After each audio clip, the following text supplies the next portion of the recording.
Everyone, क्या हाल चाल है, कैसे हैं आप लोग। और आज जो मैं रीडिंग करने जा रही हूँ वो ये रीडिंग है कि कौन है जो आपको याद कर रहा है। प्लीज़ डिवाइन गाइड कीजिए मुझे। ये जनरल रीडिंग है, सारे मैसेजेस आपके लिए नहीं हैं।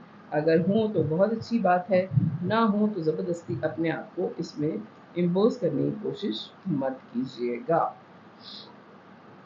अच्छा जी, आपको कौन याद कर रहा है? आपके कोई एक्स हैं जो आपको याद कर रहे हैं, जिनसे साथ आपने बड़ी क्लैरिटी के साथ अपना रिलेशन ख़त्म किया और आपने अपनी ज़िंदगी आगे बढ़ा दी। हो सकता है 7 साल से आपका कोई कॉन्टैक्ट ना हो सकता है 14 साल से आपका कोई कॉन्टैक्ट ना हो। रिसेंटली उनको आपकी कोई तस्वीर मिली है या आपके बारे में कोई ख़बर मिली है और उस ख़बर ने उनको बहुत ज़्यादा अफ़सरदा कर दिया है।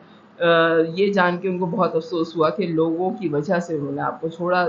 हो सकता है आपके 2 दोस्त हों जिन्होंने आपके बारे में कोई ऐसी बात कही थी और आपने फिर एक फाइनल डिसीजन आपने दिया और आपने ही उनको छोड़ दिया।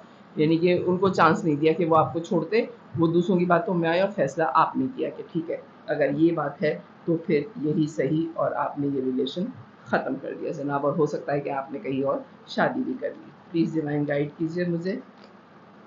यकीनन आप ही वॉक अवे करके गए हैं इस रिलेशन से और आपने शादी कर ली।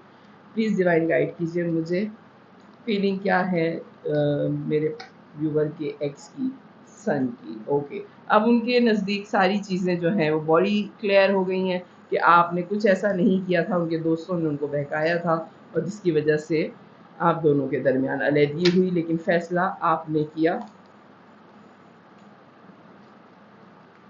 आप उन पर्सनैलिटीज़ में हैं जो जगल नहीं करते, डू एंड डाई वाले पर्सन हैं आप, और आपने डू एंड डाई किया और एक ज़िंदगी का नया स्टार्ट ले लिया, जो कि बहुत अच्छा किया। जब एक दफ़ा धोखा आ ही गया है तो आप बार बार कितनी दफ़ा यकीन दिलाएंगे। और जिस रिलेशन में, मेरा मानना ये है कि जिस रिलेशन में एक दफ़ा धोखा आ जाए वो कभी सही नहीं होता। उसमें बार बार सामने वाले पे आपको डाउट होगा और उसको आप पे डाउट होगा। तो बेहतर ये कि आप जगल मत करें, उस रिलेशन को ख़त्म करें, ज़िंदगी का एक नया स्टार्ट लें। ये मेरा मानना है, आपका जो भी मानना हो वो आपके ऊपर है। एक ट्रांसफॉर्मेशन हुई है। ओहो, कार्ड्स तो ऐसे आ रहे हैं। उनको एहसास भी है कि उन्होंने बहुत गलत किया, आपकी बातें बहुत ज़्यादा याद आ रही हैं उनको। ट्रांसफॉर्मेशन तो हो गई, उनको अपने धोखे का भी एहसास हो गया। आपकी कोई 2 चीज़ें उनके पास अभी भी हैं, या आपकी कोई 2 दोस्त उनके अभी भी दोस्त हैं जो आपकी खबरें उन तक पहुंचा रहे हैं, आपके एक्स तक आपको याद कर रहे हैं। आपके एक्स फीलिंग्स क्या है? प्लीज़ डिवाइन गाइड कीजिए। ओके,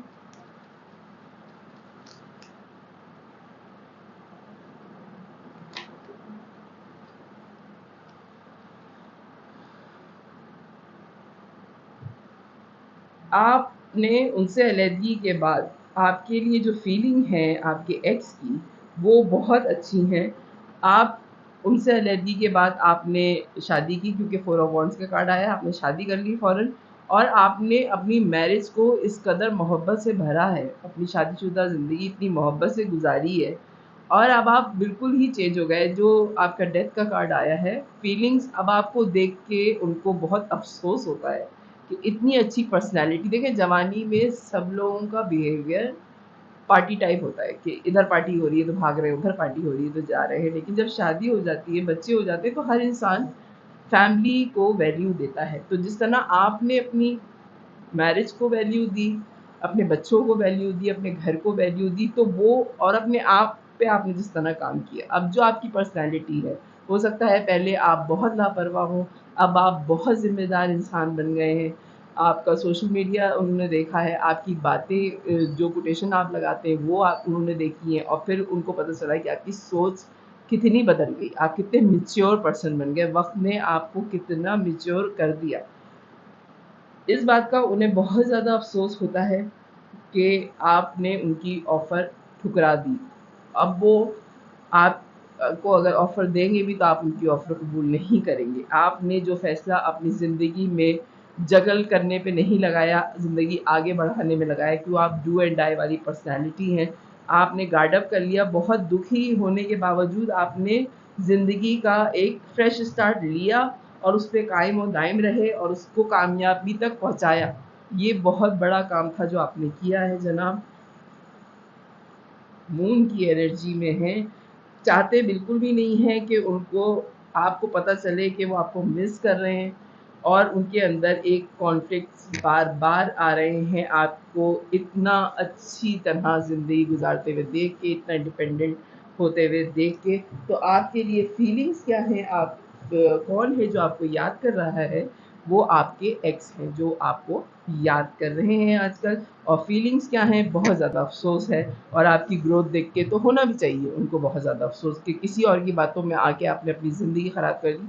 मैं एक मशवरा आप लोगों को दूँगी कि जब भी आप किसी की बातें सुनें, अपने गर्लफ्रेंड, अपने बॉयफ्रेंड या अपने दोस्तों के बारे में कभी किसी की बातों में, सुनी-सुनाई बातों पे प्लीज़, प्लीज़, प्लीज़, प्लीज़ अमल मत कीजिए। पहले जाके उससे पूछिए कि ऐसा हुआ भी था या नहीं। अगर हुआ है तो कोई ना कोई ऐसे हालात होते हैं जिनकी वजह से इस तरह की बातें होती हैं। अगर नहीं हुई, अलग करने वाले 5 लोग होते हैं, मिलाने वाले दुनिया में सिर्फ़ 1 होगा, ठीक है? तो अगर ये रीडिंग आपसे रेज़ोनेट करे तो मेरे चैनल को, मेरी इस वीडियो को लाइक कीजिएगा, चैनल को सब्सक्राइब कीजिएगा, फैमिली और फ्रेंड में शेयर कीजिएगा। मैं प्राइवेट रीडिंग्स दे रही हूँ, तो अगर आप मुझसे प्राइवेट रीडिंग्स लेने में इंटरेस्टेड हैं तो नंबर मेरा डिस्क्रिप्शन में मौजूद है। सिर्फ़ मुझे व्हाट्सएप मैसेज कीजिएगा प्लीज़। कॉल पे मैं नहीं अवेलेबल होती, सिर्फ़ मुझे व्हाट्सएप मैसेज कीजिएगा। बाय।